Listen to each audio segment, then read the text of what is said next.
Então, a gente estava vendo, né, a teoria dos conjuntos, a gente resolveu alguns exercícios na semana passada, e aí hoje a gente vai continuar resolvendo exercícios de vestibular, vai continuar treinando aí a nossa resolução desses exercícios, ok?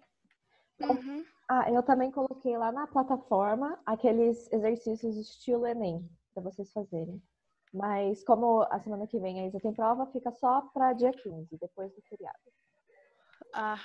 Vem o feriado. Tem o feriado dia 12 e aí é só na segunda que tem que entregar, lá no dia 15. Beleza, então aqui, exercício 9 da UEL, lá de Londrina. Num dado momento, 3 canais de TV tinham em sua programações novelas em seus horários nobres. A novela A no canal A novela B no canal B e a novela C no canal C.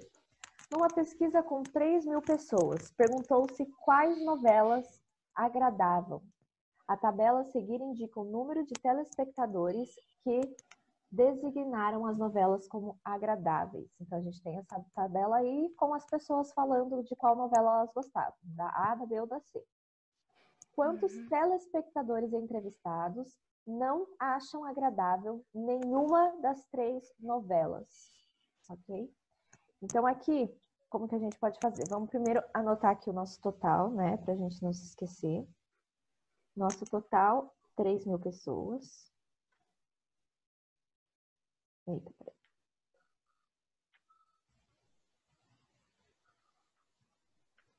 3.000 pessoas. Beleza, então vamos lá resolver. A gente tem 3 novelas, então a gente pode fazer assim. A novela a novela B e a novela C. Sempre que a gente vai fazer um exercício desse tipo, que eles vão falando, por exemplo, quantos são a novela, a coisa A, quantas são as coisas B, quantas são A e B juntas, quanto é A, B e C. Uma dica para vocês, para ficar sempre mais fácil, é sempre comecem do que tem a maior intersecção, tá? Porque se você começar do A, não vai dar certo. Então, sempre comece aqui, ó, quando tem a intersecção maior. Então, nesse caso, A, B e C, ok? Então, começando aqui, A, B e C. Essa partezinha aqui do nosso desenho, né? Então, aí dentro a gente tem as pessoas que assistem a novela A, a novela B e a novela C. Então, nesse caso, a gente tem aqui 100 pessoas. Okay? Próximo, que assistem a novela B e C. Então, nesse caso, que assistem a novela B e C, elas estão aqui, tá? Mas como aqui nessa parte verde a gente já tem 100 pessoas registradas, então dessas 300, 100 assistem A, B e C, então as que assistem só B e C são 200. Ok? Então nessa parte fica 200, porque nessa parte aqui, que é a intersecção de B e C, precisa ter 300 pessoas. Ok? Então a gente tem 200 ali. Que assistem A e C, ou seja, que estão aqui. Ok? São A e C 400 pessoas, mas como já tem escrito aí 100 pessoas, só precisa de 300 aqui, ok? Porque aí no total aqui da intersecção a gente fica com 400 pessoas. Então, que assistem A e B. Então, que assistem A e B, a gente tem aqui essa intersecção aqui. Então, que assistem A e B são 350 pessoas. Como já tem 100 pessoas nessa intersecção, então a gente fica com 250. Ok? Próximo, a gente tem que em C, a gente tem que 900 pessoas assistem essa novela. Ok? Então, em C, então em tudo aqui, a gente tem que ter 900 pessoas. Ok? Mas aí a gente já tem 300, 100 e 200. Então, a gente já tem aí 600 pessoas. Ou seja, aqui que assistem somente C, são 300 pessoas também. Ok? Ok. Que assistem a novela B. Ou seja, todas essas pessoas aqui que assistem a novela B. São 1.150 pessoas. Ok? Então, aqui a gente já tem 200, a gente já tem 100 e a gente já tem 250. Então, que assistem somente A novela B são 600 pessoas, ok? Porque a gente tem aqui 400, 550. Ok? Então, nesse total aqui, a gente precisava ter 1.150 e a gente tem, ok? Então, o próximo aqui, o A. As pessoas que assistem a novela A são 1.450, ok? Mas a gente já tem 250, 100 e 300 aqui. Então, que assistem ali, a gente tem 800 pessoas, ok? Uma coisa importante de vocês se lembrarem, o que significa cada um desses dados? Eu vou analisar aqui do C, porque fica mais fácil de escrever. Esse em vermelho, essas 300 pessoas, são as pessoas que assistem somente a novela C. Ok? Então, aqui, ó, só tem pessoa que assiste novela C. Tá? Então, dessas 300 pessoas, ninguém assiste a novela B. Ninguém assiste a novela A, tá? Porque não está em nenhuma das intersecções. Então, essas 300 em vermelha só assistem novela C. Essa aqui, ó, em amarelo, são as pessoas que somente assistem as novelas A e C, tá? Só a A e C, não assistem a B, ok? Aqui, em azul, o que significa? São as pessoas que assistem todas as novelas, ok? Porque elas estão na intersecção dos 3 conjuntos. E em verde, essas 200 pessoas são as que assistem a novela... Ah, não, né? C. São as pessoas que assistem a novela C e B, tá? Então, nesse caso, elas não assistem a novela A, ok? Só para vocês se lembrarem o que significa cada parte desse nosso diagrama, tá? Deixa eu voltar aqui.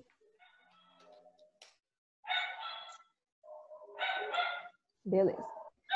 Então, a gente tem aí o nosso diagrama com todas as partes preenchidas. A pergunta é, quantos telespectadores entrevistados não acham agradável nenhuma das novelas? Então, quantos não gostam de nenhuma novela? O que a gente faz? A gente soma aqui todas as pessoas do nosso diagrama, porque aqui nesse diagrama tem todas as pessoas que assistem pelo menos uma novela, ok?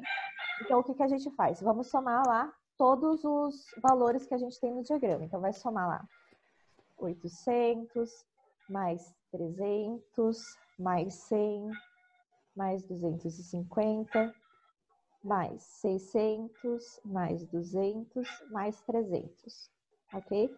Porque aí isso vai ser todas as pessoas que a gente tem no nosso diagrama.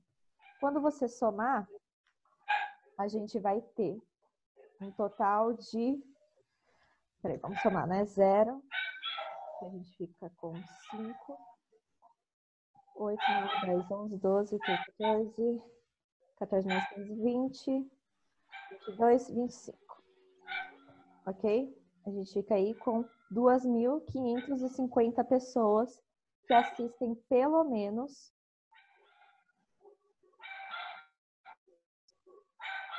uma novela. Ok? E o que a gente faz agora? No total de pessoas entrevistadas, a gente tem o quê? 3.000 pessoas. Se 2.550 assistem pelo menos uma novela, o total de pessoas que não assistem nenhuma novela é essas 3.000 pessoas entrevistadas, menos esse número de pessoas que assistem pelo menos uma, ok? Resolvendo aí essa conta, a gente fica com um total de 450 pessoas. Então, a nossa resposta é 450 pessoas que não assistem nenhuma das novelas, ok? Ok. Alguma dúvida? Não. Não? Não. Beleza. Então, deixa eu passar aqui. Tem como você fazer também sem os diagramas, mas como eu acho mais fácil de você visualizar pelos diagramas, eu faço por diagramas, tá? Aí depois, se vocês quiserem dar uma olhada dessa forma aqui, ela é bem parecida com o diagrama, só que sem usar ele. Você vai fazer as mesmas contas, só que com a escrita, sem o desenho. Mas como eu gosto mais do desenho, eu prefiro fazer ele. Uhum. Beleza. Próximo exercício. Deixa eu colocar aqui. Beleza. Esse exercício aí é se x e y são números reais que satisfazem respectivamente as desigualdades. X está entre 2 e 15 e y está entre 3 e 8. Então, todos os números da forma x e y possíveis pertencem a qual desses intervalos? Okay? Então, vamos ver aqui. Para x, a gente tem que x, ele pertence ao intervalo fechado, né? De 2 a 15. De 2 a 15, ok? Essa forma aqui é uma forma diferente de se escrever isso daqui que está falando no enunciado. O y, ele pertence, né, a esse intervalinho aqui, de 3 a 8. E a gente quer saber qual é o intervalo que pertence todas as possibilidades de x sobre y, ok? Ele pertence a qual intervalo? Então, vamos dar uma olhada. O que a gente precisa ver? As extremidades desse intervalo. Então, a gente precisa ver o menor número possível e o maior número possível da forma x sobre y. Então, vamos lá. Para o maior. Vamos começar do menor. Para o menor. Ok? O nosso x sobre y. Para que essa fração seja a menor possível, o nosso x precisa ser o menor possível e o nosso y precisa ser o maior possível. Por quê? Olha só, se a gente pegar, por exemplo, o x igual a 15, por exemplo, vamos pegar o maior para vocês verem por que não é. E o y igual a 3, por exemplo, a gente vai ficar com o número 5, ok? É um número bem grande. Se a gente trocar, pegar o menor possível para o x e o maior possível para o y, o que a gente fica? Com 2 sobre 8, que é 1/4. Tá vendo que esse é menor que esse? Ok? Então, quando a gente quiser um número menor possível, a gente tem que pegar, na nossa fração, claro, a gente tem que pegar o maior número possível para a parte de baixo, para o nosso denominador, e para o nosso numerador, o maior número possível para o nosso denominador e o menor número possível para o nosso numerador. Então, aqui, esse nosso número, o menor possível, com x em cima e y embaixo, a gente tem aí que é o 2/8, ok? Ou seja, 1/4. Para o nosso maior agora, para ser numa fração o maior número possível do tipo x, y, a gente precisa que tenha o maior número possível aqui em cima e o menor número aqui embaixo, ok? Ou seja, então, de x aqui, a gente tem maior possível o 15 e o menor possível do nosso y é o 3, ok? Ou seja, esse número aqui, 5. O que isso quer dizer? A gente achou que o menor número possível de se escrever no tipo de fração x sobre y é 1/4 e que o maior possível é 5, ok? Então, essa fração x sobre y, ela tem que pertencer ao intervalo que vai de 1/4 até o nosso 5, ok? Mas percebam que esse intervalo 1/4 e 5 não tem nas nossas respostas, tá? Não tem aqui 1/4 e 5. Então, você vai ter que analisar aonde esse intervalo 1/4 até 5 se encaixa. Em qual deles ele se encaixa? Esse intervalo 1/4, 5, está dentro desse intervalo de 5 a 9? Não está, tá? Deixa eu fazer aqui para vocês. Então, aqui, ó. A gente tem ali o primeiro intervalo de 5 a 9. Então, todos os números que estão ali entre 5 e 9. E o nosso intervalo é 1/4, 5. Tá vendo que o 1/4 não está aqui dentro? Ok? Uhum. Então, esse intervalo aqui, 1/4, 5, não se encaixa nesse intervalo aqui. Ok? Então, vamos ver aí para o próximo intervalo. Para o próximo intervalo, você analisaria ali, ó, de 2/3 até 5/6, ok? Aqui nesse intervalo, o que a gente não tem? Por exemplo, o 5. O 5, ele não está nesse intervalo, ok? Porque esse intervalo não chega nem a 1, tá? 5 sobre 6 não chega nem a 1. Então, também não é esse intervalo. Próximo intervalo. Intervalo 3 sobre 2 até o 6.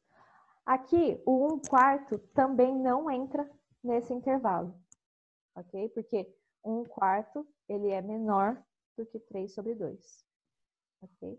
Porque 3 sobre 2, aqui, 1,5, tá? Então, também não entra nesse intervalo. Próximo intervalo aí que a gente tem. 1/9, 5. Aqui, veja que o nosso menor do nosso intervalo é 1/4, ok? E o menor, a extremidade desse intervalo é 1 sobre 9. 1 sobre 9 é menor do que 1/4. Ou seja, nesse intervalo aqui, a gente tem bolinha fechada, né? A gente tem de 1 sobre 9 até 5. E esse intervalo aqui, a gente tem bolinha fechada também, do nosso 1/4 até o 5.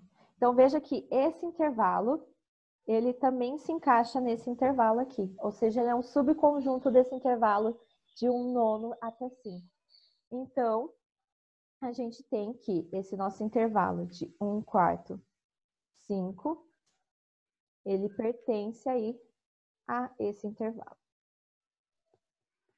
Então, nossa resposta aí, letra D. Ok? Uhum. Certo? Nenhuma dúvida? Não. Certinho. Então, próximo exercício.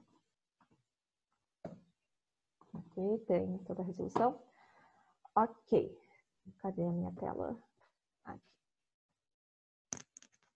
Beleza. Exercício da FGV.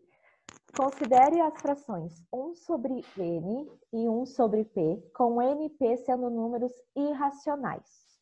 Okay?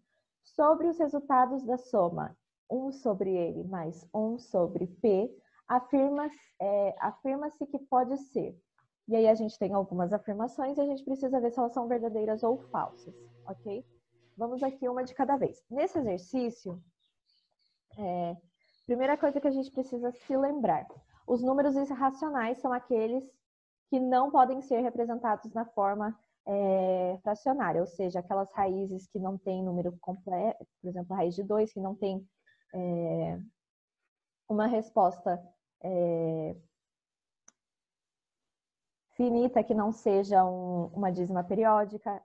Por exemplo, o π, ele também se encaixa aqui nos irracionais. Um número, por exemplo, 1,2, 3, 4, 5, 6, 7, 8, e assim por diante, também se encaixa nesses números irracionais. Ok? Então, vamos ver. Primeiro, a soma. Essa soma aí, 1 sobre n mais 1 sobre p. Sobre 6 não, sobre p. Ele é, número 1, um número, pode ser um número inteiro não nulo? Quando eu somo aí essas duas frações, eu consigo encontrar um número inteiro não nulo? Então, para você fazer isso, você teria que fazer aí umas tentativas, ok? Então, vamos fazer aqui uma tentativa. Se o nosso n for 1 sobre 3 mais raiz de 5, ok? 3 mais raiz de 5 é um número irracional. E o p sendo 1 sobre menos 1 menos raiz de 5, ok? O que a gente tem aqui? Se a gente fizer essa soma, 1 sobre o n aqui, 3 mais raiz de 5, mais 1 sobre 1 menos 1 menos raiz de 5, a gente fica com o quê? Aqui a gente tira, a gente vai inverter aqui essas duas frações de baixo, e a gente vai ficar com 3 mais raiz de 5, menos 1 menos raiz de 5 na hora de inverter aqui essas frações, ok? Aqui, ó, veja que pode cortar raiz de 5 com menos raiz de 5, e a gente fica aí com 2, ok? Veja que o 2 é um número aqui.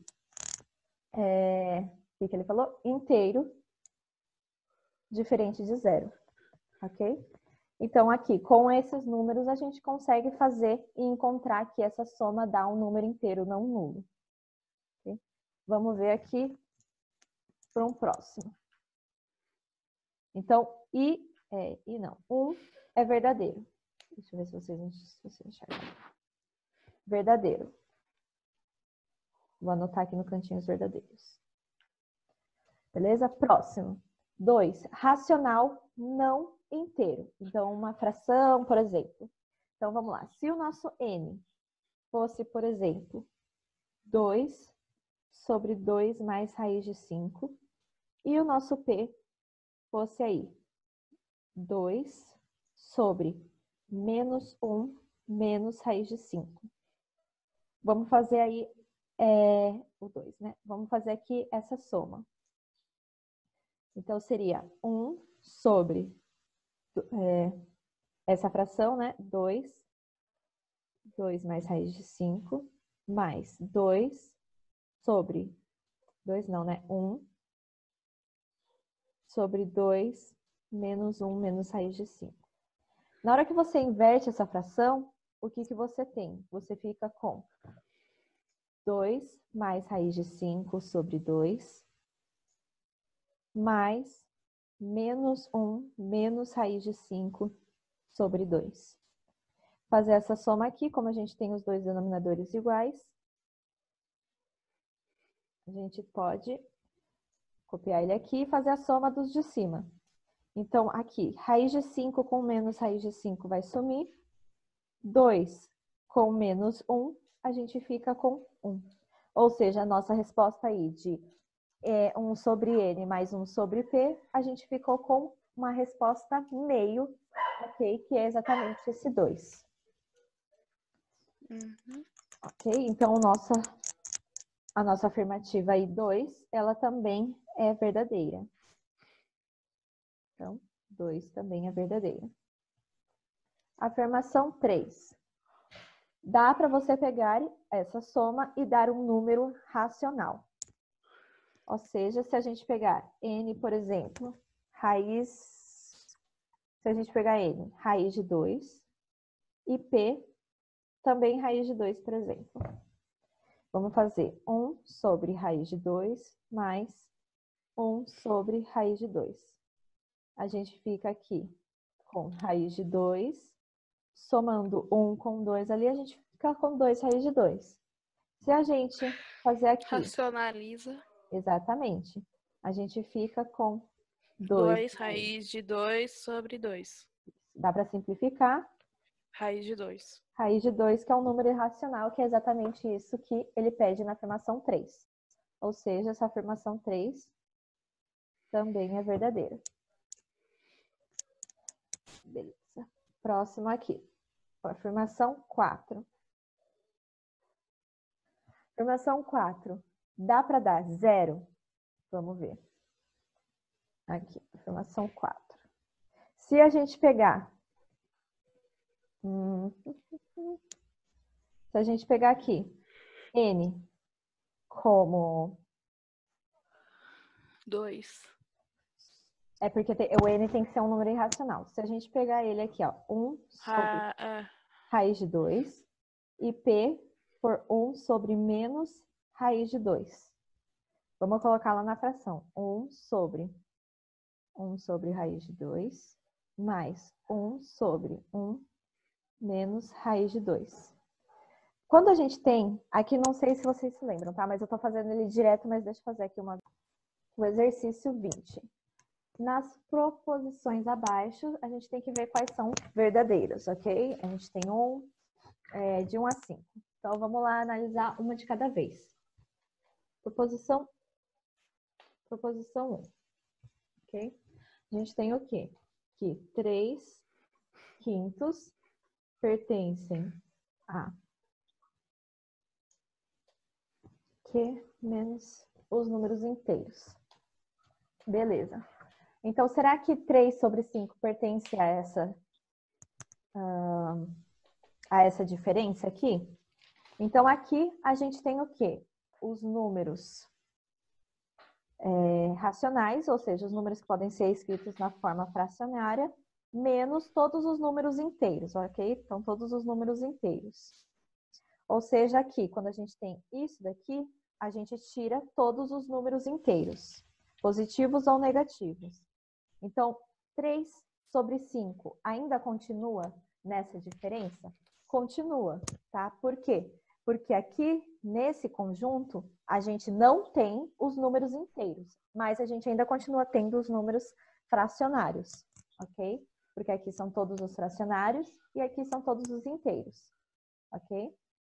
Então, tirando todos os números inteiros aqui dos racionais, a gente ainda continua com todos os números fracionários. 3/5 é um número fracionário, então ele ainda assim pertence aqui, ok? Então, verdadeira. Próximo número, a gente tem a afirmação 2.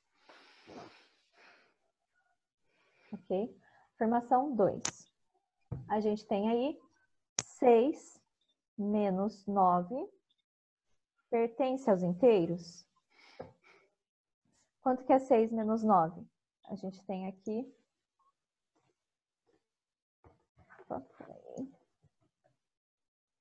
6 menos 9, a gente tem que é menos 3. Menos 3 pertence aos números inteiros? Sim, ok?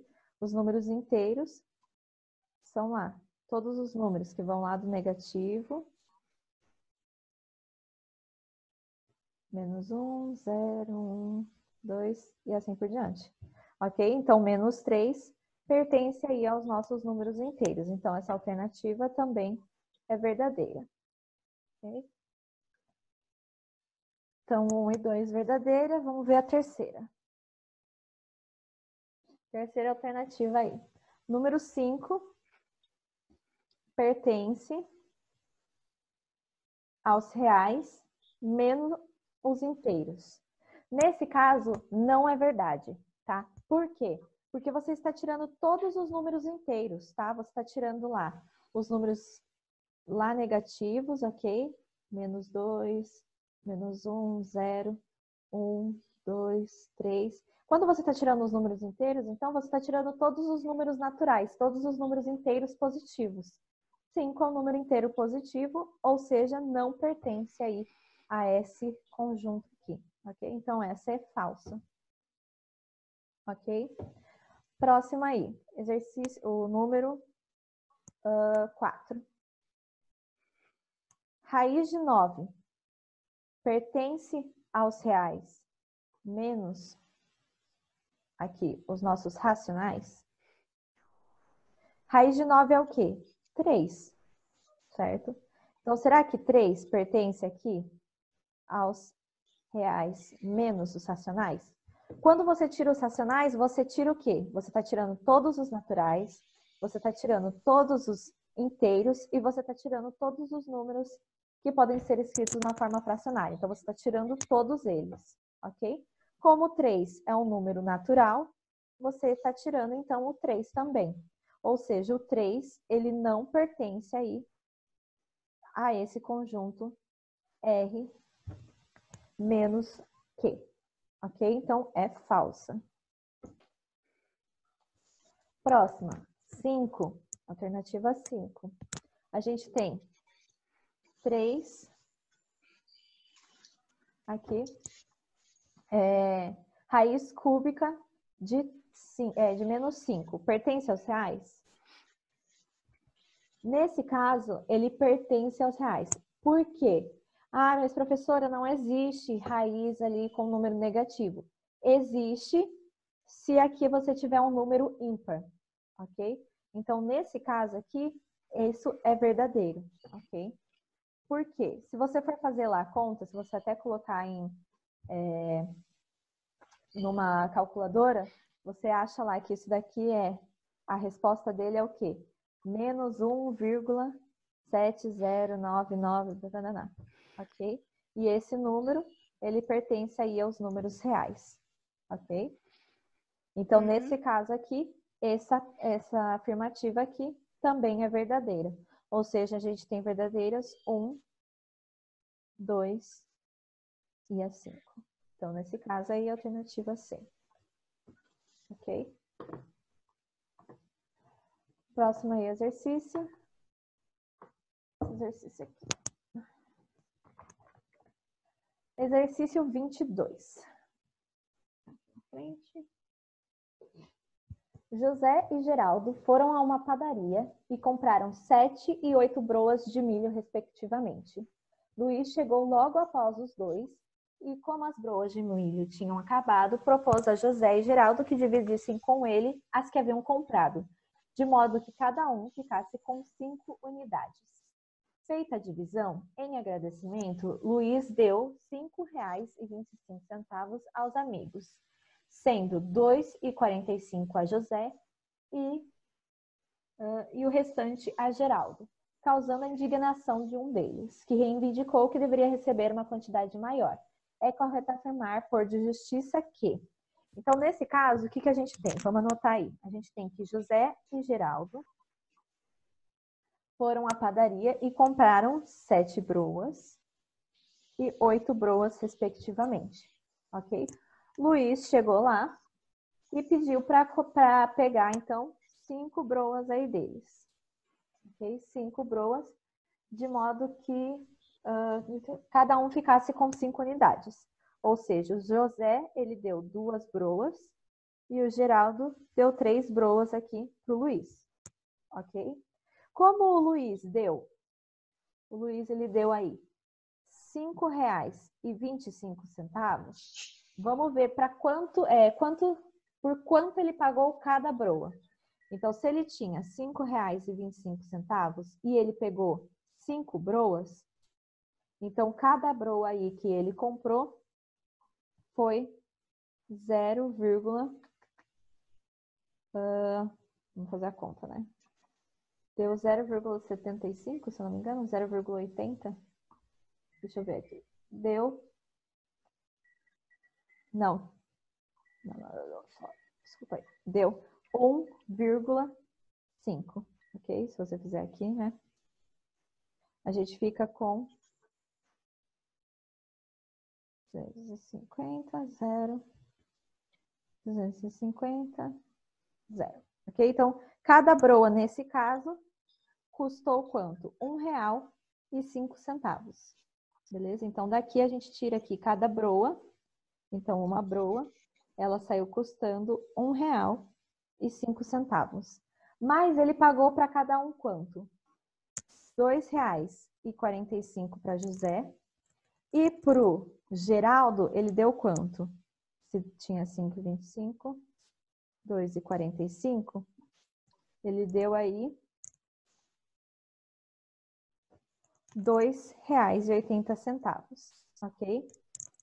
Então, aqui a gente tem o quê? Que José deu 2 broas e recebeu R$2,45.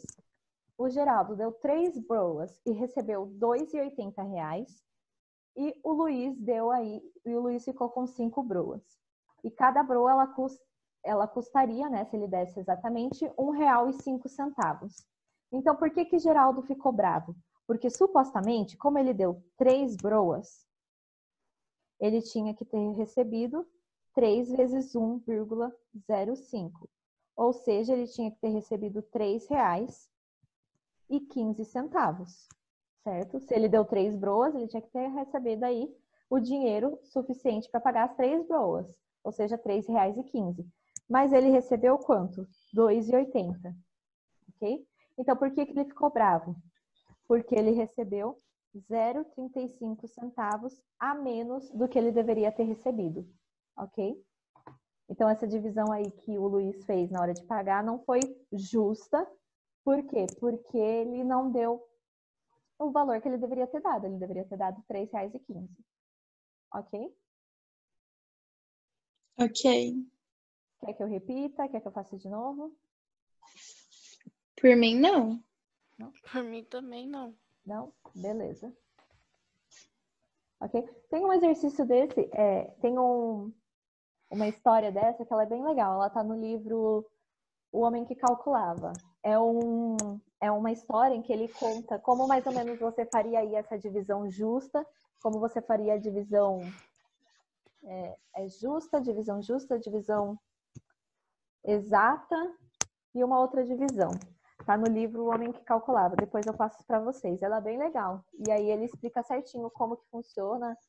Se você fosse fazer a divisão justa, a divisão exata, a divisão que você deveria fazer mesmo. Ela é bem legal. Depois eu passo para vocês.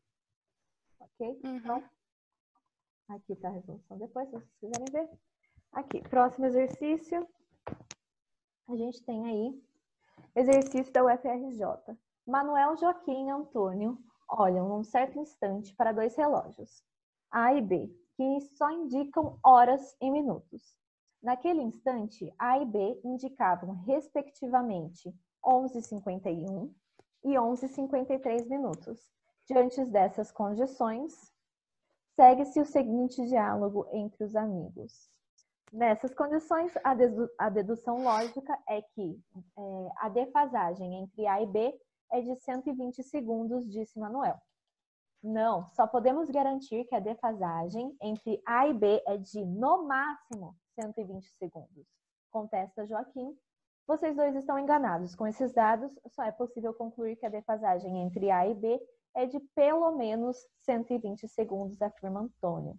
Sobre as conclusões dos três patrícios, avalie qual das afirmativas a seguir é verdadeiro. Só Manuel está certo, só Joaquim está certo, só Antônio está certo, os três estão certos, os três estão errados, ou não é possível decidir se algum nem qual dos três está certo. Então, vamos ver aqui o que a gente tem. Então, a gente tem Manuel, Joaquim e Antônio, ok? A gente tem os relógios A e B.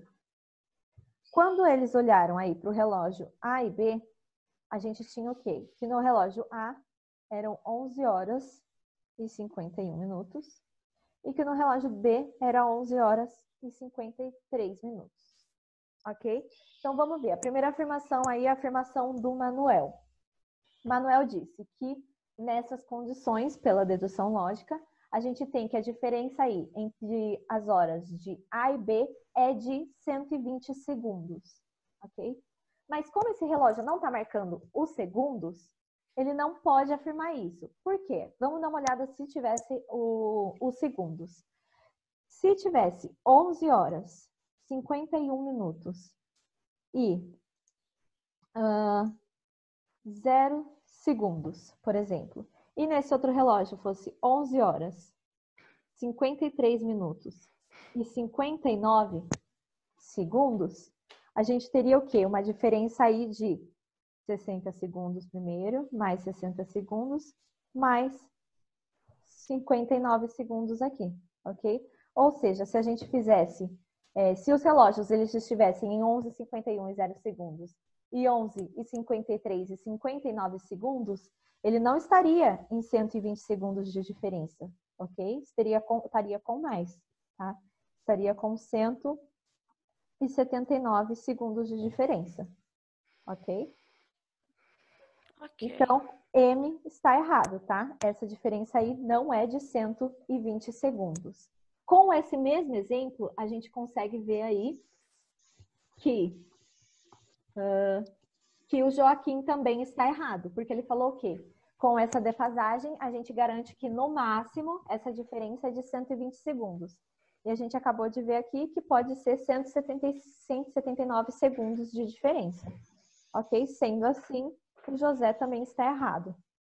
Por que o Antônio está errado? Vamos ver. Deixa eu apagar aqui. O Antônio, ele falou que essa diferença ela é de pelo menos 120 segundos. Ou seja, a diferença entre esses dois relógios é de pelo menos 2 minutos. Pode ser mais. Pelo exemplo anterior, ele estava certo. 179 segundos é mais do que 2 minutos. Mas e se a gente tivesse que fosse 11 horas, 51 minutos e 59 segundos nesse relógio, e nesse relógio fosse 11 horas, 53 minutos e 0 segundos.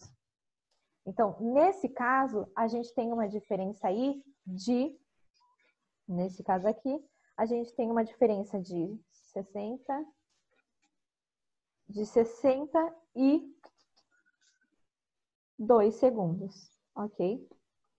Porque aqui, ó, a gente tem entre 11 horas 51 e 59 e até 11 horas 53 minutos, a gente tem aí 62 segundos, 61 segundos, ok? Então, nesse caso, é menor do que 120, ok? E ele tinha falado o quê? Que a diferença deles tem que ser pelo menos 120, ou seja, de 120 para mais. Mas a gente achou aqui um valor em que deu menor, ou seja, Antônio também estava errado. Então, nesse caso, as 3 pessoas aí estavam erradas, ok? Quando você tem, geralmente, um exercício de verdadeiro ou falso, como que você tem que descobrir qual que é a resposta? Como que é mais fácil? Se for assim de alternativa, você vai vendo quais alternativas são verdadeiras, quais são falsas mesmo. Mas se um exercício ele estiver falando, fale se é verdadeiro ou se é falso. Quando for falso, você só precisa dar um exemplo que funcione. Então, por exemplo, nesse exercício, a gente deu um exemplo em que eles estavam errados. Então, a gente tem o exemplo dos 159 segundos e dos 62 segundos. Então, esses exemplos eram o bastante para a gente falar aí que essas alternativas, essas afirmações deles estavam falsas. Ok? Alguma dúvida? Querem que eu repita esse exercício? Não. As afirmações deles? Querem que eu repita aqui as afirmações? Não? Não. Beleza. Então aí, próximo exercício. Deixa eu ver aqui. Exercício 24. Qualquer que seja um número real x, ele obedece à relação. X está entre n e n mais 1, sendo n um número inteiro. Disse que n é a parte inteira de x, é denotada por e de x igual a n. A partir dessa definição de e, calcular y na expressão. Então, o que esse exercício ele está falando? Ele está falando que qualquer número real, qualquer número que pertence aos reais, ele pode ser escrito entre 2 números inteiros. Ok? Então, por exemplo, o número real, 2,5, a gente pode escrever ele entre 2 e 3, ok? Entre o número inteiro 2 e o número inteiro 3. Ele falou isso que serve para qualquer número real. Então, se você pegar aí qualquer número real, por exemplo, o raiz de 2, ele vai estar aí entre 2 números inteiros. Ele está entre 1 e 2, ok? Isso ele está falando que serve para qualquer número. E o que é esse e de x? E de x é todo o n desse negócio. Então, por exemplo, se você tiver aqui o número 2,5, o e de 2,5 é 2, que é sempre a parte menor, ok? E de raiz de 2 é o quê? 1, porque é sempre a parte menor, ok? Vocês não estavam vendo aqui, mas é 1, ok? Então, é isso que ele está falando. Então, todo número real, ele pode ser escrito entre 2 números inteiros aqui. E inteiros, ele fala naturais, inteiros, ok? E todo número real, ele pode ser escrito também, ou você vai denotar aí essa parte inteira desse número real pelo número menorzinho aqui dessa relação, ok? Beleza? Deu para entender isso? É porque esse enunciado ele era um pouco complicado de se entender mesmo. Vocês entenderam que qualquer número pode ser escrito aí entre o número inteiro e o consecutivo, qualquer número, ok? E que e desse número aí significa o quê? N, tá? É sempre o número menor, ok? Então, é isso que vocês precisam pegar do enunciado. E aí ele fala para a gente resolver essa expressãozinha. Então, primeiro vamos ver aqui cada termo. A gente tem 4e de raiz de 299, ok? Então, vamos ver primeiro aí o que é e de raiz de 299, ok? O 299, a gente tem o quê? A gente tem que ele, raiz de 299, ele vai estar aí aonde? Ele vai estar entre os números 17 ao quadrado e 18 ao quadrado, ok? Porque 17 ao quadrado é 289 e 18 ao quadrado é 324, ou seja, o 299 está aqui no meio, ok? Então, 299 está entre 17 e 18, ou seja, E de 299, a gente tem aí que vai ser o 17.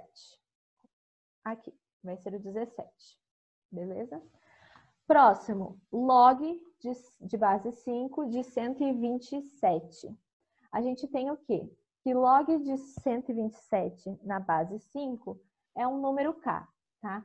Pela definição de log lá, a gente sabe que 5 elevado a k vai ser aí o nosso 129. Então, a gente tem que esse 5 elevado a k, ele vai estar entre 5 elevado a terceira e 5 elevado a 4. Deixa eu escrever aqui para vocês. A gente tem aqui que o nosso log de 127 na base 5, ele é o quê? 5k, um número k qualquer, igual a 127, tá? Se vocês não se lembram, vocês faziam daquela forma assim, ó. Cadê? Vocês faziam log na base 5 de 127 igual a um x, por exemplo. E vocês faziam aquilo que a gente chama do coração lá, que você faz assim. Você fica com 5 elevado a x igual a 129. Quando a gente está falando de log, você pode escrever assim, ok? Então, apaguei tudo. Então, o que a gente fica aqui? A gente já tinha aqui E de raiz de 299 é igual a 17. E agora a gente tem aí que E de log de 5 na base 127. Quando você resolveu lá a conta, a gente chegou aí que está entre entre 5 elevado à terceira e 5 elevado à quarta, ok? Então, nesse caso aí, o nosso E de log aqui vai ser 3, ok? Porque o nosso casinho aqui está entre 3 e 4. O próximo, seno de 233. Um seno, ele sempre está entre menos 1, um seno desse número aqui, ele vai estar entre menos 1 e 0, ok? Ou seja, ele vai estar aí em... Então, o E desse seno, deixa eu escrever aqui, E desse seno de 233 graus vai ser o menos 1, ok? Analisando lá o nosso ciclo trigonométrico, pensando ali onde está o 233, o nosso seno dele vai estar ali entre menos 1 e 0, ok? E aí o nosso 7 sobre 8. O 7 sobre 8, ele vai estar entre 0 e 1, tá? Ele é um número fracionário menor que 1, então ele vai estar aí entre 0 e 1, ou seja, E de 7 oitavos vai ser igual a 0, porque ele é o menor, ok? Então, de 7 sobre 8, a gente tem que é igual a 0, ok? Então, no final aí, tem o do raiz de 2. Do raiz de 2 eu já tinha falado lá para vocês, o raiz de 2 ele está aí entre 1 e 2, tá? Porque raiz de 1 é 1 e raiz de 4 ali é 2. Então, a gente tem aí que o raiz de 2 está entre 1 e 2, sendo assim, E de raiz de 2 vai ser o nosso 1. Ok? Então, a gente tem o quê? A gente tem todas essas informações, só que vocês não estão vendo essa outra informação aqui. A gente tem todas essas informações.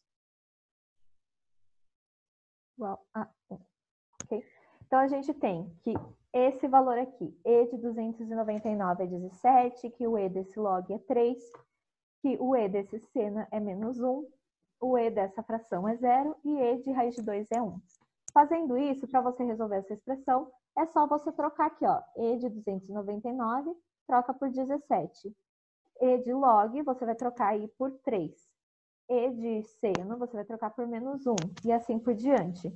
Fazendo essa troca aí, a gente fica com o quê? Y igual a 4, né, porque o 4 já estava aqui, 4 vezes o E de raiz de 299, que é 17, mais 2 vezes o 2 veio daqui, vezes o log, que deu 3, menos 1, ok? Que veio daqui. Aqui, esse exercício estava com vários erros. Aqui era para ter um negativo entre eles. Depois eu arrumo lá para vocês. Aqui, e aí dividido por 0, né, que é o e de 7 sobre 8, mais e de raiz de 2, que é 1, ok? Então, resolvendo aí essa conta, depois de fazer essa troca aqui, a gente chega em y aproximadamente aí 75, ok? O que é importante de vocês lembrarem, de vocês verem desse exercício? Qual que é a parte que vocês precisariam pensar mesmo no que está acontecendo? Seria nessa parte aí do enunciado. Ver o que esse enunciado ele estava pedindo, o que ele estava fazendo, o que ele quis dizer quando a gente... Eu não sei porquê, mas eu não estou mais conseguindo escrever aqui nessa página. Mas tudo bem. O que ele queria dizer com essa desigualdade aqui? O que ele queria dizer com esse intervalinho? O que ele queria dizer com e de x igual a n? Então, entendendo essa parte do enunciado, essa outra parte aqui já fica mais simples, porque aí seriam só contas mesmo, ok? Aqui nesse enunciado, quando eles foram escrever essa expressão, eles escreveram errado. Eu nem percebi que não tinha um menos aqui. Já não tinha o 1 quando eles escreveram, eu coloquei ele aqui. Na apostila vai estar errado, mas aí é só colocar um menos aqui, eu coloco depois para vocês. Ok? Alguma dúvida nesse exercício? Ele tinha bastante conta, tá? Eu não quis fazer as contas porque não é muita intenção. A nossa intenção é entender os enunciados. Mas vocês conseguiram compreender o enunciado, entender o que esse exercício ele estava falando, ou querem que eu repita? Quer que eu repita de novo? Faça de novo? Não. Ok. Então, beleza. Aqui, ó. Próximo exercício, então. O exercício 25 da UEL. Assinale a alternativa que indica corretamente entre quais números inteiros consecutivos está o valor da expressão a seguir. Como a gente tem aí um tempo, eu vou deixar vocês fazerem esse exercício. Ele é mais conta, tá? Então, eu vou dar aí um tempo para vocês fazerem. O que vocês têm? Essa expressão aqui, e vocês têm que ver esse número, esse resultado, ele está entre quais números? Ele está entre 1 e 2? Ele está entre 3 e 4? É só resolver mesmo essa equaçãozinha aqui, tá? Uma coisa que vocês precisam lembrar, caso vocês não se lembrem. Deixa eu só lembrar uma coisa. Quando a gente tem uma fração, tá? E ela tem menos 1 aqui, isso quer dizer o quê? Você inverte a fração, tá? É isso que ela significa, caso vocês não se lembrem, ok? Então, só um remember aqui, ok? Então, vou dar aí um tempo para vocês fazerem essa, porque a gente está com um tempinho aí, eu vou deixar vocês fazerem. Então, pode gravar. Bom, agora então, continuando, deixa eu apagar aqui esse começo, para a gente ver então o que a gente vai fazer agora. Então, a gente ficou, depois da gente fazer aí essa simplificação, a gente ficou com 7 menos raiz de 13, tá? Então, a resposta aí é 7 menos raiz de 13. Mas veja que aqui nas nossas alternativas, ele está dando o quê? Intervalos. Porque ele quer que você fale o quê? Que esse número, ele está entre 3 e 4, 1 e 2, 5 e 6, 9 e 11, 7 e 8. Então, como que eu sei entre qual intervalo está esse número 7 menos raiz de 13? A gente analisa primeiro raiz de 13, ok? Raiz de 13, ele está entre quais raízes que a gente conhece? Raiz de 9, ok? E raiz de 16, ok? Então, raiz de 13, ele vai estar aí entre 4 e 3, ok? A gente tem aqui, deixa eu colocar no cantinho, que o raiz de 13, ele está entre o nosso 3 e 4, ok? Sendo assim, vamos ver o que a gente pode ter de resposta. Se o nosso 13 fosse, por exemplo, 3, então, se o nosso 13, a gente trocar aí por 3, a gente teria, então, o quê? 7 menos 3, que é 4, ok? Se fosse o menor possível, porque o nosso 13, ele está entre 3 e 4, ou seja, ele vai sair 3, alguma coisa. Se ele fosse 3, a gente teria que a nossa resposta aí seria 4. Se ele fosse raiz de 13 fosse o nosso 4, que é a nossa outra extremidade aí. 7 menos 4, a gente teria que seria 3. Ok? Então, o nosso 13, como ele está entre 3 e 4, o nosso 7 menos raiz de 13, ele vai estar, então, entre o quê?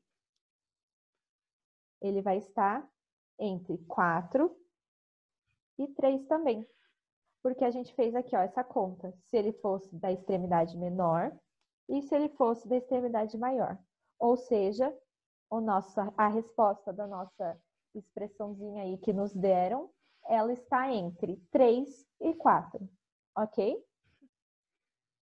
Ok. Deu para entender? Uhum. Deu. Beleza.